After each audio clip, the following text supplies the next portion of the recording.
तो ये देखो दोस्तों, आते से ही लेना है। हेलो दोस्तों, गुड मॉर्निंग। स्वागत करता हूँ आपका डे 3 में हमारे हांगकांग के सफ़र के।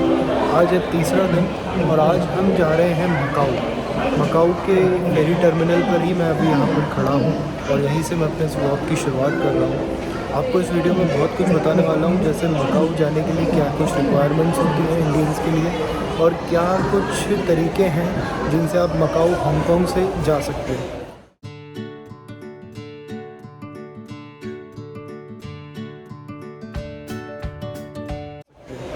तो पहले अगर बात करें मैं यहाँ तक कैसे पहुँचा हूँ तो बता दूँ, यहाँ तक आने के लिए आपको शियोंग वान, जो यहाँ का नियरेस्ट मेट्रो स्टेशन है, ब्लू लाइन पे है ये हांगकांग मेट्रो के।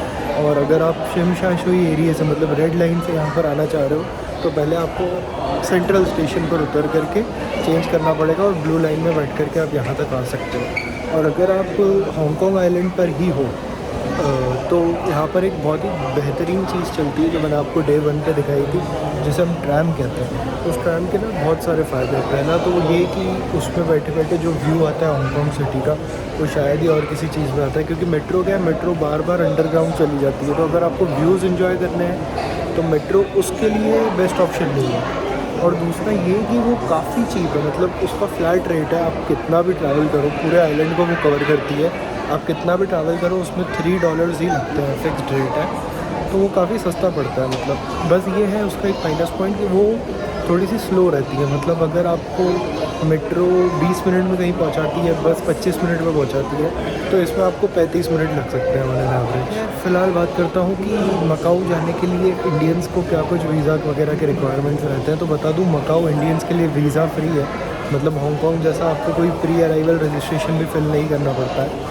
आप बस सीधा मकाऊ पर पहुंच जाते हैं और वहाँ पर आपको पहुँचते से वीज़ा ऑन अराइवल आप कह सकते हो मिल जाता है। तो उसके लिए आपको क्या कुछ लेकर के निकलना है। आप हांगकांग से जब निकलें तो आप अपना हांगकांग का PAR, क्योंकि आप जब वापस हांगकांग आओगे तब वो आपसे मांगा जाएगा, वो आपको जो स्लिप पासपोर्ट में रख करके दी होगी, वो आपका एक डिपार्चर कार्ड और अपना पासपोर्ट ऑफ कोर्स, ये सब चीज़ें लेकर के आप यहाँ पर आ सकते हो। और आपको बिना किसी दिक्कत के आप मकाऊ घूम करके, मेरे ख्याल से मकाऊ में एक अच्छी खासी ड्यूरेशन का ही आपको वीज़ा मिल जाता है अराइवल पे। तो अगर आप वहाँ पर रुकना भी चाह रहे हो तो भी कोई दिक्कत की बात नहीं है। और अगर आप सेम डे या एक दिन बाद हांगकांग रिटर्न भी आना चाह रहे हो तो भी कोई आपको समस्या आएगी नहीं इसमें। खैर बता दूँ ऑप्शंस क्या क्या है यहाँ से मकाऊ ट्रैवल करने की। तो बेस्ट वे रहता है फास्टेस्ट फेरी, जो कि थोड़ा सा ऑफकोर्स कॉस्टलियर साइड पे, but one of a kind experience है।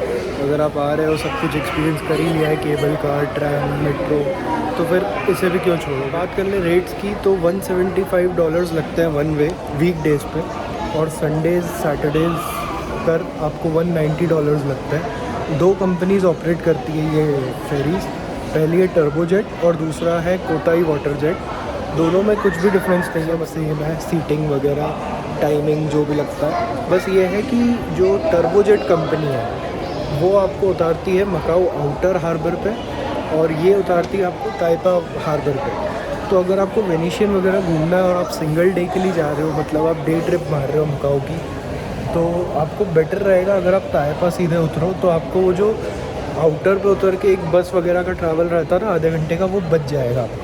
तो मैंने भी ऐसा ही किया है। मैंने भी अभी कोताई वाटर जेट की टिकट ले ली है।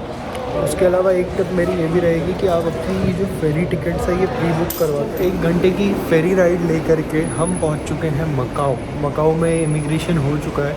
इमिग्रेशन में बताऊं तो आपको कुछ भी नहीं देना रहता है, बस अपना पासपोर्ट उनको दे दो, वो उसकी एंट्री करते हैं और आपको वैसे ही हांगकांग जैसी स्लिप दे देते हैं। और बिना किसी डॉक्यूमेंट्स में, जैसे हांगकांग आते वक्त आपको pre arrival registration, onward tickets, hotel reservation, ये सब लगता है। यहाँ पर आपसे ये लोग कुछ भी नहीं मांगते हैं, खासकर तब जब आप वाया हांगकांग आ रहे हो। आप बस अपना पासपोर्ट प्रेजेंट करो, वो आपको स्लिप दे देगा और आप आगे जब भी जाना चाहते हो मकाऊ में जा सकते हो।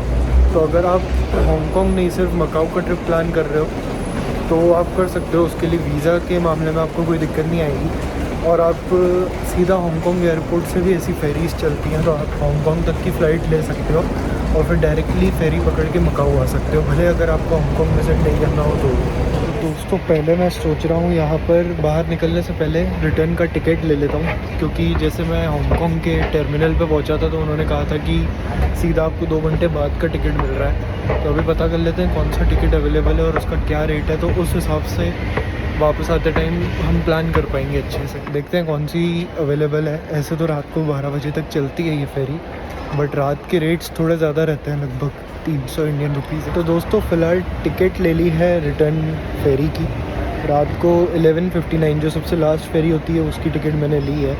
और क्योंकि दोनों चीज़ें टू द एक्सपेंसिव साइड है, मतलब एक तो ये वाली जो जर्नी रिटर्न की मेरी रहेगी वो नाइट में काउंट होगी, और दूसरा आज वीकेंड है तो ये मुझे पड़ी है 220 हांगकांग डॉलर्स की। तो अब हांगकांग से मकाऊ आना जाना दोनों टिकट्स मिला के वीकेंड के दिन मुझे पड़ रहा है 190 और 220।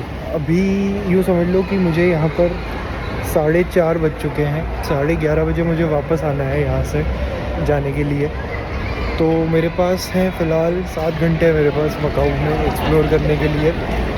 घूमते हैं, एक्सप्लोर करते हैं। यहाँ से फ्री बसेस चलती हैं जिस भी होटल में आपको जाना हो वहाँ के लिए। Welcome to the streets of Macau. करते हैं एक्सप्लोर, जो भी कुछ इंटरेस्टिंग होगा वो मैं आपको देखता हूँ। फ्रेंड्स, फेरी टर्मिनल से सीधा फ्री शटल बस सर्विस पकड़ करके हम फ़िलहाल आ चुके हैं द गैलेक्सी होटल मकाऊ में। अगर आपको ऐसे ही एक्सप्लोर करने हैं 2-3 मेन होटल्स, तो आप ये कर सकते हो कि मेरे जैसे आप गैलेक्सी आ जाओ। और गैलेक्सी इसलिए क्योंकि इसकी लोकेशन से वेनिशियन, पैरिशियन सब कुछ बहुत ज़्यादा पास में ही है। ये काइंड ऑफ सेंटर में है सबके, और ये अपने आप में भी काफ़ी अच्छा है। मैं आपको दिखाता हूँ नज़ारे कैसे हैं गैलेक्सी। और ये देखो दोस्तों, आते से ही आपको सुंदर से फाउंटेन्स वगैरह दिख जाते हैं। सामने कैसीनो का गेट है, और ये देखो मतलब बढ़िया सी ग्रैंड सी लॉबी है। होटल में स्टे हो तो इस तरफ काफ़ी सारे होटल्स का ये एक्चुअल में ग्रुप है जिसको गैलेक्सी बोलते हैं ये लोग। इसमें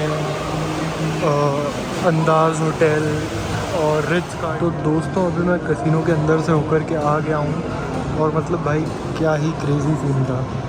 मैंने तो कुछ भी खेला करा नहीं कुछ। भाई अब समझ में आ रहा है भाई क्यों one of the most luxurious और one of the most expensive और one of the most richest city है ये एशिया की। सारे लग्जरी ब्रांड्स हैं यहाँ पे। सामने हर्मीज़ का आउटलेट है। एक बार आप फ्लोर देखो भाई। मैंने नोटिस किया एक शीशे के लिए इन्होंने एक स्टाफ रख रखा था अंदर कैसीनो में। मतलब वो बंदा कुछ भी नहीं कर रहा है, हर 5 मिनट में आकर के वही शीशा वही चीज़ को साफ़ कर रहा है बार बार। और मतलब आप देखो ना भाई सब चीज़ कैसे चमक रही है। तो हेलो दोस्तों, स्वागत है आपका फिर से।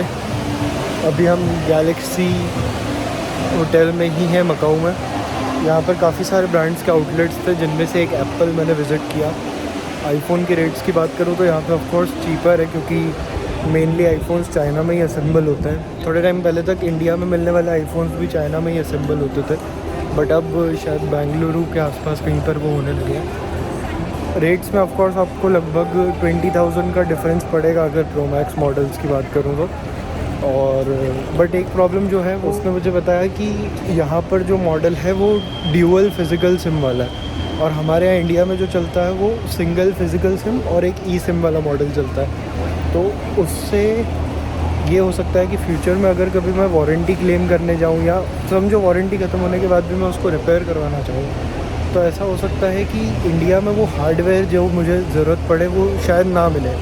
तो इस कारण से बाकी अगर वारंटी की बात करें तो एप्पल पे ग्लोबल कवरेज मिलता है, कोई दिक्कत वाली बात होती नहीं है। चार्जर सॉकेट्स भी हांगकांग में अलग चलते हैं, बट चार्जर तो ऑफ कोर्स आईफोन में आजकल मिलता है ही नहीं, तो वो सवाल ही नहीं उठता है। खैर फ़िलहाल मैं आपको दिखाता हूँ। पीछे हमारे हैं वेनिशियन, वॉक करते हैं वेनिशियन की तरफ।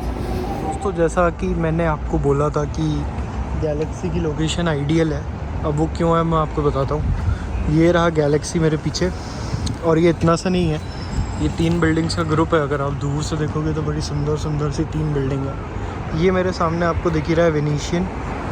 उधर आप देखोगे तो पैरिशियन, और पैरिशियन का आईफिल टावर भी थोड़ा सा दिख रहा है। तो ये पूरा सब आसपास में ही है, आपको बस कुछ भी नहीं करना है। ऊपर ये क्रॉस वॉक पे चढ़ करके उसको आप क्रॉस कर सकते हो। टाइम हो चुका है 5:30, 11:30 बजे मुझे फेरी टर्मिनल पे पहुंचना है। फेरी टर्मिनल से यहाँ तक की राइड की बात करूँ तो 10 मिनट की राइड है, जिसका मतलब है कि 11 बजे तक मैं यहाँ पर हूँ। किस लेवल की साफ़ सफाई है भाई, आप देखो। मतलब ये जो कॉर्नर्स भी आप चेक करो रोड्स के, किसी भी चीज़ के लिए हांगकांग मकाऊ की सड़कें हैं, और मकाऊ की तो खास करके आप देखो। मतलब भाई किस लेवल पे क्लीन है ये सड़कें, कोई धूल मिट्टी नहीं, कचरा तो आप छोड़ ही दो, धूल मिट्टी भी कुछ भी नज़र नहीं आ रही है। यहाँ फिर से कोई बेहतरीन सी बिल्डिंग वगैरह कंस्ट्रक्ट हो रही है, ग्लास पैनल्स लगने का काम चल रहा है। सामने बात करूँ तो ये गैलेक्सी और ये अंदाज़ होटल। मकाऊ की गलियों में वॉक करते करते हम आ चुके हैं पेरिशियन, और ये सामने आपको जो दिख पा रहा है ये है द स्टूडियो सिटी। ये रहा सामने, आपको दिखा देता हूँ द पेरिशियन। हम आ चुके हैं, ये है पेरिशियन के कॉरिडोर्स। मैं एक्चुअल में जिस एंट्रेंस से घुसा वो यहाँ पर जो लोग स्टे कर रहे हैं उनके लिए, शायद आउटसाइड विजिटर्स के लिए अलाउड नहीं पेरिशियन में। और मेरे पीछे आप देख सकते हो पेरिशियन का आईफिल टावर। कहीं ना कहीं ये एग्जैक्ट कॉपी है आईफिल टावर पेरिस वाले की। और इसमें जाने के 2 ऑप्शन रहते हैं। अगर आप इसमें, जैसे अभी फ़िलहाल मैं पेरिशियन होटल के 5th फ्लोर पर खड़ा हूँ, और मतलब ये टाइप का डेक है। इस डेक पर आने के लिए तो कोई चार्जेस नहीं है ऑफ कोर्स, बट यहाँ से अगर आप आईफिल टावर में जाते हो तो 7th फ्लोर पर, इस आईफिल टावर के अंदर की बात कर रहा हूँ, 7th फ्लोर पर जाना भी फ्री है। बट इसमें और ऊपर 37th फ्लोर पे ये जो एलिवेटर्स जो हैं आपको अगर दिख रहे हैं यहाँ पे, ये एलिवेटर्स में बैठ करके 37th फ्लोर पे जाने के लिए 75 मकाऊ पटाखा, जिसका मतलब है लगभग 700 रुपये इंडियन करेंसी। तो ये है दोस्तों द 7th फ्लोर। यहाँ से एक बेहतरीन व्यू मुझे दिख रहा है, आपको मैं दिखाता हूँ नीचे का। तो ये है व्यू। फ़िलहाल मैं हूँ आईफिल टावर के जस्ट नीचे। ये आईफिल टावर पेरिस वाला नहीं, मकाऊ वाला है। जी हाँ दोस्तों, मकाऊ में आईफिल टावर की एग्जैक्ट कॉपी मौजूद है। और यहाँ से व्यू आ रहा है होटल पेरिशियन का।